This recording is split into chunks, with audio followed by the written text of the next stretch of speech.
Y a-t-il un rapprochement à faire? Il y a 2000 ans, le Christ passe par la Palestine, alors qu'à l'époque, c'était la Rome qui dominait. Et terre de Palestine entre deux mondes.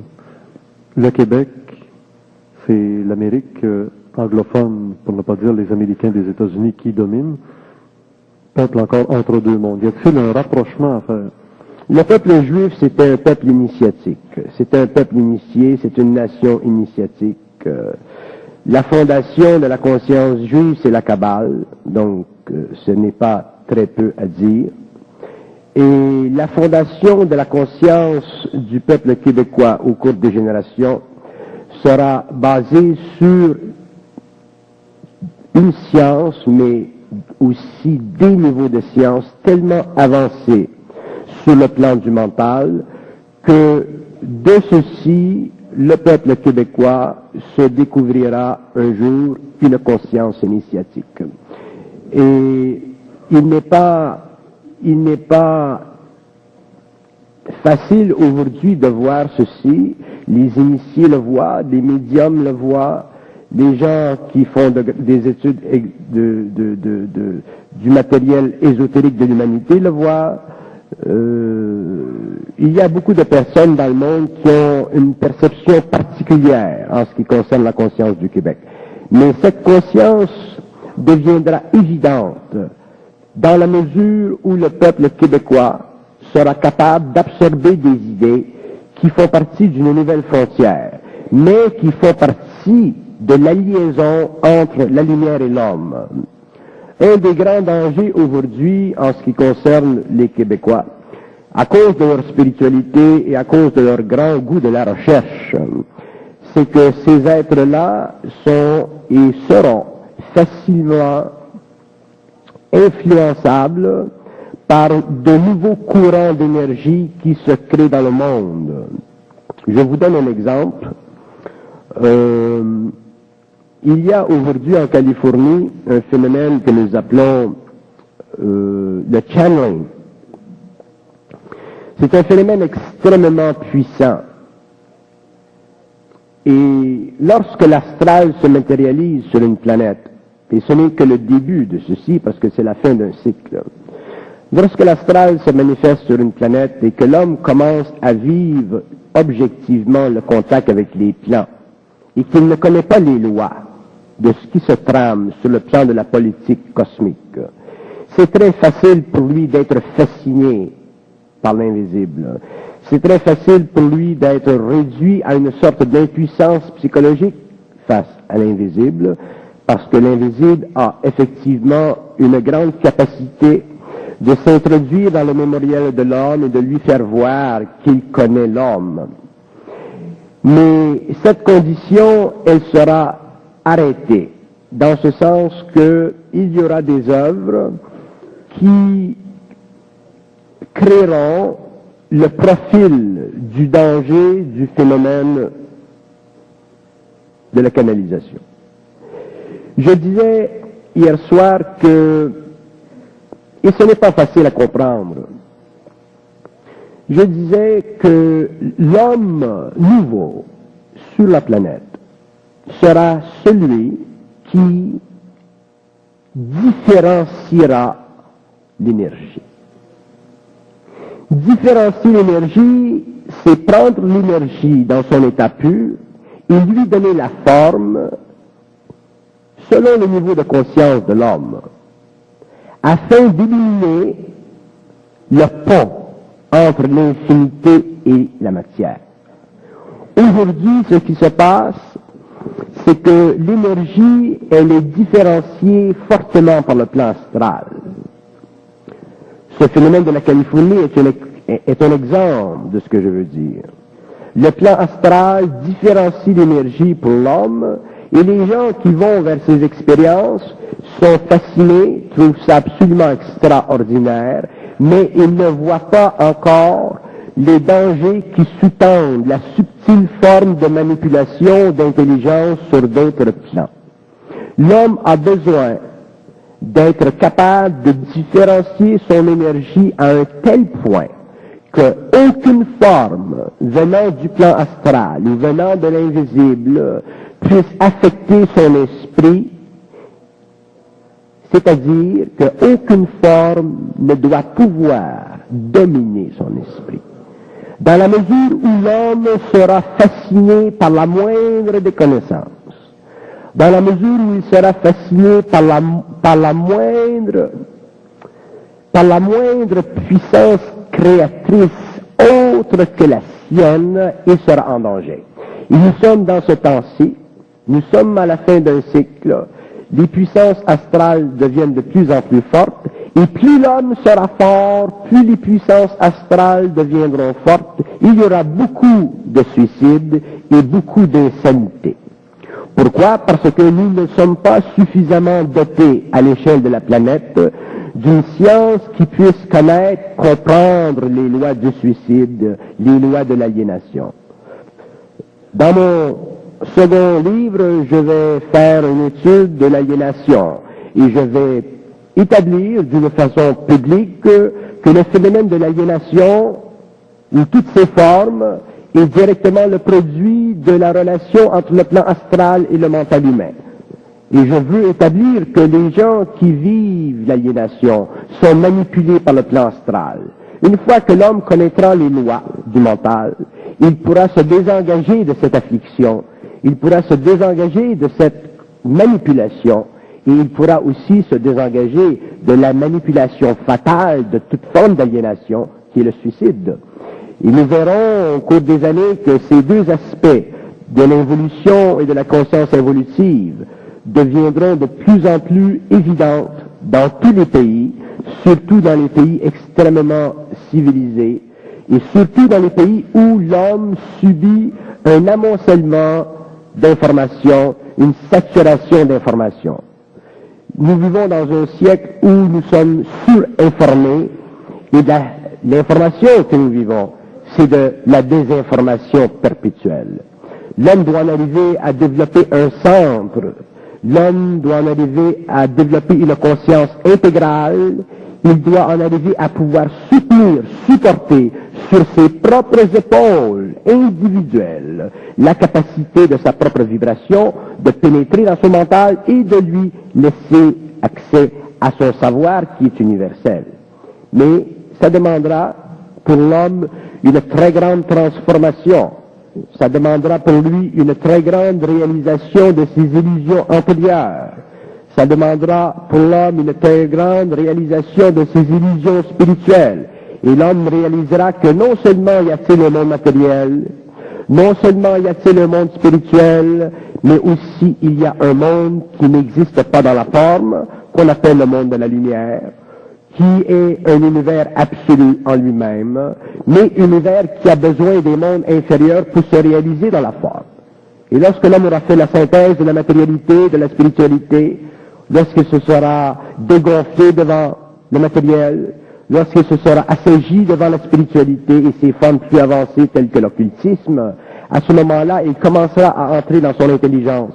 Et il verra que le savoir est très facile, qu'il fait partie de la nature de l'homme, qu'il fait partie de sa conscience intégrale, que c'est beaucoup plus facile d'être dans le savoir que l'homme ne peut se l'imaginer, mais que c'est beaucoup plus difficile d'y avoir accès que l'homme aujourd'hui ne peut le comprendre.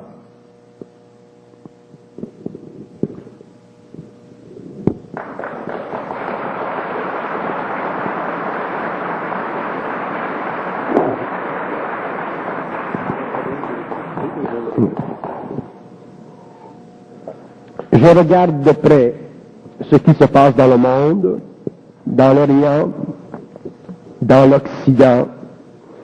Je vois des masses d'individus fascinés par des individus. Je vois des masses d'individus fascinés par les grands prêtres de l'occultisme et de l'ésotérisme. Et je dis que l'homme doit en arriver à ne plus être fasciné, que l'homme doit en arriver à être totalement intégral. Et si l'homme est fasciné, il vivra la mesure de sa fascination, donc il vivra la mesure de son illusion. Il sera forcé par sa propre énergie, s'il fait partie de l'évolution, à dépasser ce qui, par le passé, lui avait servi d'autorité. L'homme est sa propre autorité. Il doit être dans sa propre autorité. C'est-à-dire qu'il doit être dans sa propre intelligence. Une autorité, ce n'est pas une forme de domination lorsque c'est conscientisé. Une autorité, c'est une capacité de l'être humain de plonger dans son propre monde, dans la réalité universelle de sa conscience, à son échelle, pour travailler dans le monde au niveau de l'architecture, de la science, de la médecine, de la philosophie. Donc chaque être humain est doté de sa propre capacité. Je dis souvent à des gens, un petit verre plein, c'est aussi grand qu'un grand verre plein. Nous vivons par comparaison, nous disons, ah, cet homme-là, il a un grand verre plein. C'est une illusion. Un petit verre plein, c'est aussi fonctionnel, ça leur remplit son rôle, autant qu'un grand verre plein. Et les hommes devront en arriver à cette constatation, à cette réalisation. Et ils devront prendre conscience que le phénomène de plus en plus populaire aujourd'hui du contact entre le plan matériel et les plans des entités, des intelligences qui joueront toutes sortes de parties contre l'homme pour continuer la domination sur le plan matériel des forces involutives. Nous vivons dans un siècle extrêmement intéressant, mais nous vivons aussi dans un siècle extrêmement dangereux. Et les hommes qui comprendront ce qui se passe, les hommes qui auront réalisé que l'homme, c'est le plus grand ami de l'homme, ce ne sont pas les sphères, commencera à comprendre ce qu'il est, commencera à réaliser que la qualité existentielle de sa psychologie n'est qu'une phase involutive de son inconscience. Donc l'homme en arrivera à une intégration de sa conscience, à une identité intégrale. Il rencontrera des hommes dans le monde qui ont cette même vibration, et entre eux, ils seront très à l'aise. Il n'y aura plus de compétition. Il n'y aura plus d'orgueil entre les hommes. Il y aura simplement échange de ce savoir. On a l'impression que, au train où vont les choses sur le plan matériel, on s'en va vers une destruction de la planète par les lois écologiques qu'on a oublié de suivre. Est-ce que tout ça va se faire doucement ou par un choc? Avant que la planète en arrive à vivre sa grande tribulation, si vous voulez, avant que les masses humaines vivent par expérience les lois cosmiques de l'évolution de la Terre, il y aura un certain temps. L'humanité ne peut pas absorber trop de chocs, mais effectivement, l'homme sur le plan individuel, comme l'homme sur le plan collectif, ne peut pas évoluer sans choc. Il faut les chocs, parce qu'un choc, c'est une vibration qui fait éveiller la conscience. Donc le karma mondial, il faut qu'il soit vécu. Il y a tellement d'inconscience sur la planète que c'est normal que l'homme vive des chocs. Mais par contre, l'homme conscientisé demain pourra passer à côté de ces chocs parce que sa conscience intégrale lui permettra de voir, de comprendre, de réaliser ce qui se passe et de ne pas être affecté par ce qui se passe. Mais il aura besoin d'une conscience qui est totalement éveillée. Les chocs vont se faire. C'est inutile pour l'homme de donner des dates aux chocs parce que ça trouble les populations et ce n'est pas bon de troubler les populations. Mais c'est important pour l'être humain de s'occuper de l'évolution de sa propre conscience. Nous n'avons pas à nous préoccuper des chocs. Nous avons à nous préoccuper de l'éveil de notre conscience, c'est-à-dire de notre capacité de vivre de notre propre énergie. Et à ce moment-là, l'énergie, donc l'intelligence de l'homme, lui permettra de passer à côté de ces événements majeurs qui font partie de la destinée des nations. Parlant des nations, dans votre livre, que je n'ai pas encore eu le temps de lire, on voit que vous parlez de l'avenir des nations, et vous laissez même sous-entendre que du monde jaune, de l'Asie, arrivera un grand raz-de-marée. Oui, parce que aujourd'hui, dans le monde, l'économie passe à un autre niveau. Autrement dit, la guerre se raffine. Et les Japonais, le peuple asiatique, qui a une conscience sociale très différente de la conscience occidentale, des peuples très intuitifs, très intelligents, très opportunistes, Ce sont des peuples qui, avec le temps, utiliseront le pouvoir de la finance en relation avec leur capacité sociale d'organiser l'homme dans le travail. Et ces peuples ont une faculté qui fait partie de leur conscience, de leur psyché. Nous sommes très éloignés d'eux dans la structuration psychologique de leur politique économique. Et nous verrons avec le temps que le Japon deviendra un peuple très puissant, que le Japon établira une hégémonie sur le plan mondial dans les sphères de la politique de l'économie. Et nous verrons naître et se concrétiser lentement ce que les anciens appelaient le péril jaune. Nous verrons que les peuples se sépareront en blocs, que les masses humaines se diviseront en 4 blocs majeurs, le bloc asiatique, le bloc socialiste, le bloc européen et le bloc américain. Déjà, nous vivons au Québec la tension du free trade, du libre-échange. Déjà, nous voyons que les gens s'inquiètent. Est-ce que nous devons faire le libre-échange, ne pas faire le libre-échange?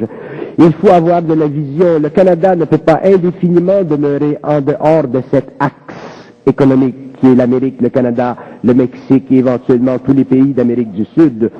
Nous ne pouvons pas prendre des décisions politiques simplement sur une temporalité de courte durée. Nous devons regarder à l'échelle de 20, 25, 30, 40, 45 ans. Nous avons besoin de vision. Et lorsque les hommes politiques ou ceux de ces hommes politiques qui ont de la vision entrent dans l'arène politique avec cette vision, ils ont beaucoup de difficultés à faire connaître leur message parce que les hommes réagissent sur le plan émotionnel. L'homme qui a une petite industrie ne veut pas être englobé par la grande industrie américaine, c'est normal. Mais si nous voulons au Québec, au Canada, devenir des gens qui sont à la mesure de leur capacité, nous devons nous lancer dans la lutte commerciale, nous devons nous lancer dans le monde, travailler avec les étrangers, échanger avec les étrangers, regarder ce que nous pouvons faire par rapport à eux et éveiller en nous cette capacité de transiger avec des éléments qui ne sont pas de l'ordre provincial, mais qui sont de l'ordre international. Si nous voulons être bons dans l'économie, dans le business, dans l'échange des commodités de production, nous devons nous lancer à l'attaque des marchés internationaux. Nous devons reconnaître que nous avons une capacité et nous devons sentir en nous la force d'exprimer cette capacité dans le monde, donc d'ouvrir nos marchés. Il y a dans la province de Québec une certaine région, je crois la Beauce, où les hommes ont une certaine carrure, une certaine force. Ils représentent un peu le centre économique psychologique du Québec. Et ces gens-là ont une grande vocation dans le sens qu'ils représentent réellement ce que le Québécois doit devenir demain. Un homme capable d'aller dans le monde, de lutter avec différentes nations, d'échanger avec différentes nations et d'amener sur les comptoirs de ces nations les produits de sa propre créativité. Sinon, nous demeurerons un pays affaibli. Nous demeurerons dans la crainte, nous serons de plus en plus englobés et l'Amérique sera éventuellement perdante parce que l'Amérique ne représente pas simplement un bloc économique ou un bloc politique. L'Amérique représente une conscience qui est telluriquement organisée sur le plan de la conscience cellulaire par la formation géométrique de son plan, de son continent. Et l'Amérique possède une conscience qui est particulière à elle. L'Europe possède une conscience qui est particulière à elle. Les pays socialistes, le bloc asiatique. Et les hommes doivent en arriver à pouvoir échanger entre eux, travailler entre eux, pour élever la conscience de la planète. Et ceci demande une capacité de se sortir de notre petitesse, de notre petit esprit, de nos craintes et de nos inquiétudes. À travers toutes ces interactions-là, où situez-vous l'énergie de votre livre? L'énergie du livre, c'est une énergie à long terme. Le livre, c'est à long terme. Est-ce que vous pensez qu'il devrait être traduit? Dans quelle langue? Il sera traduit, oui. Il sera traduit dans les langues principales. L'allemand, l'italien, l'espagnol, le français, l'anglais, le russe, et éventuellement le japonais, oui. Il faut que ces livres soient traduits parce que ces livres représentent pour l'humanité une nouvelle façon de voir les choses. Et il y a des gens dans tous ces pays qui sont prêts à comprendre certaines choses. Et il y a aussi un besoin, pour des hommes comme moi ou d'autres, de devenir un peu des ambassadeurs de cette nouvelle façon de voir les choses. C'est absolument essentiel que des hommes puissent finalement établir des liens avec d'autres hommes dans d'autres pays pour que le public soit aussi averti qu'il y a finalement sur notre planète des sciences qui sont vivantes, qui font partie de l'homme, qui sont le produit du lien entre l'homme et sa source, qui ne sont pas le produit d'une médiumnité astrale, qui ne sont pas le produit d'une information venant du plan de la mort, mais qui sont le produit d'une différenciation de l'énergie dans la forme à partir de la lumière qui fait partie de la source de l'homme, qui en elle-même est universelle et qui convie l'homme à sa propre table. L'homme doit être convié à sa propre table parce que l'homme a le pouvoir de regarder dans les sphères. Il a le pouvoir de regarder dans l'infinité des mondes. Il a la capacité de comprendre l'absolu. Dans ce livre-là, est-ce que c'est de la théorie ou de la pratique? Non, ce n'est pas de la théorie, ce n'est pas de la pratique, c'est une façon de voir les choses au-delà de l'ego. C'est une façon de voir les choses à partir d'un mental qui n'est pas basé sur le mémoriel. Ce livre va forcer les gens à regarder la vie ou les choses qui seront expliquées dans les livres d'une façon qui n'est pas rattachée à l'expérience humaine, qui n'est pas rattachée à l'expérience de l'âme, autrement dit, qui n'est ni le produit de l'actualisation intellectuelle sur le plan matériel ou de l'actualisation psycho-astrale sur le plan psychique, mais bien de la synthèse, de la connexion, de la fusion entre la lumière de l'homme et l'ego conscientisé. Ça exprime une réalité. C'est le réel à un certain niveau. Le réel ne peut pas être donné à l'homme trop rapidement parce que la réalité, c'est une énergie. L'intelligence, lorsqu'elle est le produit de la descente de cette énergie sur le plan mental, devient non pas simplement une source de connaissance, mais elle devient un facteur psy. Donc, puisque la connaissance devient un facteur psy, elle transforme la conscience. Et la conscience humaine ne doit pas être transformée trop rapidement parce que l'homme possède un corps émotionnel extrêmement primitif, extrêmement animal, extrêmement animalisé. Et c'est avec le temps que les mystères seront déchirés, que l'on pourra expliquer à l'homme réellement comment la création a été faite, comment les technologies immatérielles existent, jusqu'à quel point elles côtoient l'homme dans son conscient, jusqu'à quel point elles peuvent intervenir dans le subconscient de l'homme, de quoi sont faits les rêves, pourquoi sont faits les rêves, quelles sont leurs fonctions, que font les morts après la vie. Ça, vous l'expliquez dans le livre. Je ne me rappelle pas de ce que j'ai dit dans le livre, mais je sais que j'ai dit beaucoup de choses qui nous préparent lentement à entrer dans la lutte finale entre la forme de l'évolution et la forme créative de l'évolution. On est à la base du V actuellement. Nous sommes à la base du V. Si vous permettez que je regarde les titres, Les différents chapitres. les différents chapitres, les chapitres nous donnent un peu, parce ils ont été placés par vibration, ces chapitres. Nous voyons la description de la forme. Avez-vous quel est le symbole de la maison d'édition du livre de Bernard? Maison d'édition d'ailleurs qui est originale, qui est votre maison d'édition, les éditions Science Intégrale.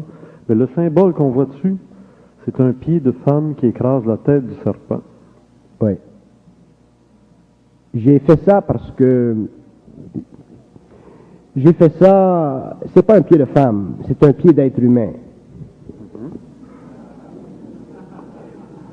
Si j'avais fait un pied de femme, on aurait fait la connexion avec la Vierge, bon, ok. Donc j'ai fait un pied d'homme, l'être humain, l'homme nouveau, que l'homme nouveau soit une femme ou que l'homme nouveau soit un homme. Et j'ai fait j'ai sectionné au niveau de la jambe, j'ai entouré la jambe du serpent et le serpent qui écrase la tête pour démontrer que Avec l'homme son talon. Pardon? Avec son talon. Oui, avec son talon ou n'importe quoi, du moment qu'il est Parce que écrasé. ça fait allusion au passage.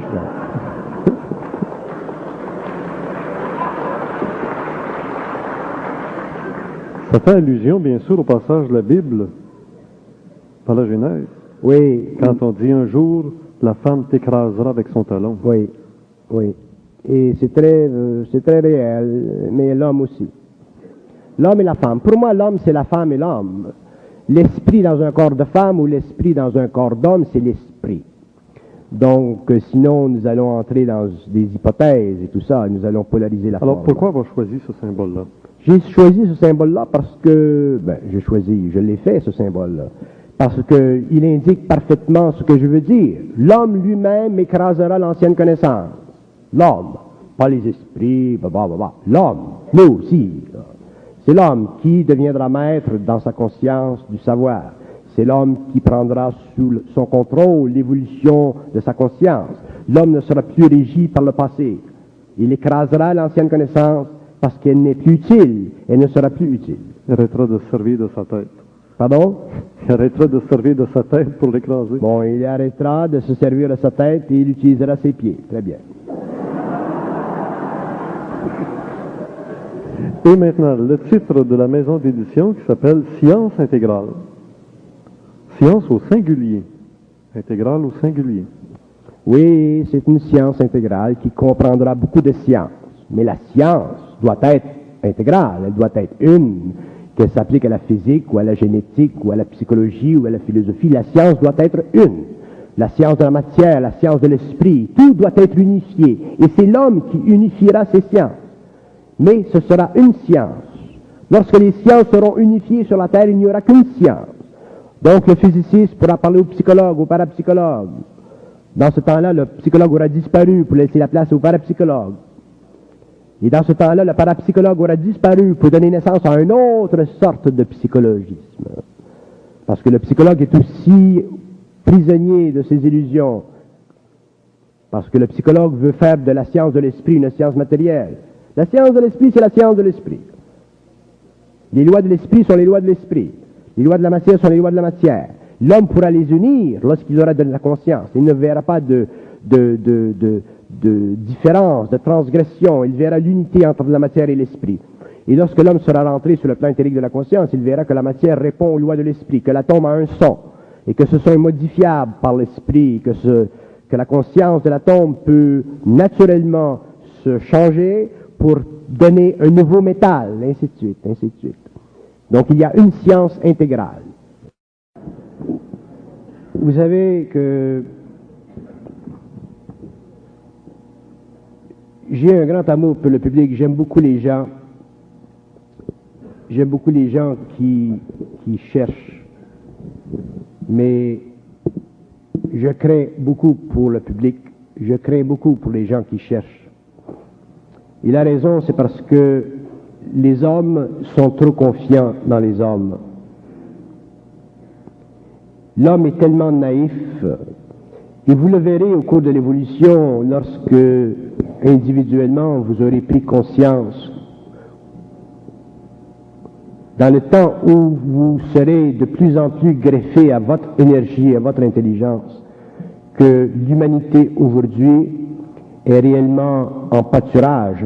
Et sur les plans, nous vivons la guerre des esprits. Nous vivons la guerre dans l'esprit. Ce n'est plus normal que nous allions sur la rue et que nous voyions des gens, des jeunes, marcher et se parler. Et je vois souvent des gens qui se parlent sur la rue. Et c'est très grave. Ils parlent avec qui? Ils ne le savent pas. Ils vivent une grande souffrance. Nous avons beaucoup besoin de savoir comment l'homme fonctionne psychiquement. Mais nous avons grandement besoin de réaliser que chacun de nous, en tant qu'être, possède et a accès à sa propre intelligence. Mais nous devons nous donner la chance d'y goûter. Nous sommes plusieurs maintenant dans la province de Québec. Il y a beaucoup de connaissances, il y a beaucoup de savoir. Nous aurons une science très vaste de l'homme. Donc, nous devons prendre avantage, probablement pour la première fois depuis l'évolution, de savoir que nous, chacun de nous, le petit homme, le fermier, le psychologue, l'avocat, l'architecte, tous les hommes qui ont une sensibilité et qui sentent des choses, qui perçoivent des choses, que finalement ces gens réalisent qu'ils ne sont pas seuls, qu'il y a beaucoup de personnes dans le monde qui savent des choses, qui perçoivent des choses, mais qui ne sont pas suffisamment affiliés entre eux. C'est ça le problème. Lorsque nous avons des amis et que nous pouvons parler de ces choses internes avec des amis d'une façon objective, nous nous sentons bien parce que nous réalisons que nous ne sommes pas seuls. Mais lorsque nous sommes seuls, comme il y a beaucoup de personnes qui sont seules, et que nous vivons des choses intérieures, et que nous n'avons pas de point de référence interne suffisamment puissant pour nous donner une base fondée sur notre identité, c'est difficile. Et je vous dis, en tant que personne publique, puisque je suis public, que vous aurez toujours accès à ma personne à travers mes paroles. Ceci veut dire que si dans le monde de l'homme, surtout dans la province de Québec, il y a des questions qui ne sont pas répondues, dans le temps, je les répondrai. S'il y a des questions concernant la vie de l'homme que vous voulez répondues, dans le temps, elles seront répondues. Mais il y a tellement de choses à dire qu'il y a un temps pour répondre à toutes ces questions. Mais je vous assure que l'homme nouveau, sur le plan matériel, il est déjà en évolution et que cette science intégrale fait déjà partie de la conscience de la planète et que, en tant qu'individu, nous devons réaliser avec le temps que nous avons cette science. Chacun de nous possède cette science et que le temps des maîtres est terminé. À partir du moment où l'homme aura la force de supporter cette science, à partir du moment où l'homme aura la force de supporter ce qu'il sait, même si c'est un petit peu, à partir du moment où l'homme pourra vivre son petit vase plein, déjà l'homme dépassera l'évolution, entrera dans son identité, il trouvera très facile de pouvoir communiquer à d'autres niveaux, avec d'autres hommes ou d'autres intelligences. Mais il nous faut, pour le moment, nous reconstruire. Nous devons arracher au passé ce qu'il nous a enlevé et nous devons reconstruire notre avenir, c'est-à-dire nous devons reprendre contrôle de ce que nous sommes, c'est-à-dire des êtres qui réellement sont de lumière, faits de lumière, non pas simplement tissés de rêveries, tissés d'impressions, mais réellement coulés dans la lave chaude de leur propre feu. Donc je vous souhaite en tant que public de ne pas, surtout dans les années à venir, regarder ceux qui pointent, regarder ceux qui parlent, ou regarder ceux qui font avec de la fascination. Commencez à cesser à ne plus être fasciné. Commencez à éliminer chez vous la fascination et vous commencerez à vous regarder au lieu de regarder les autres.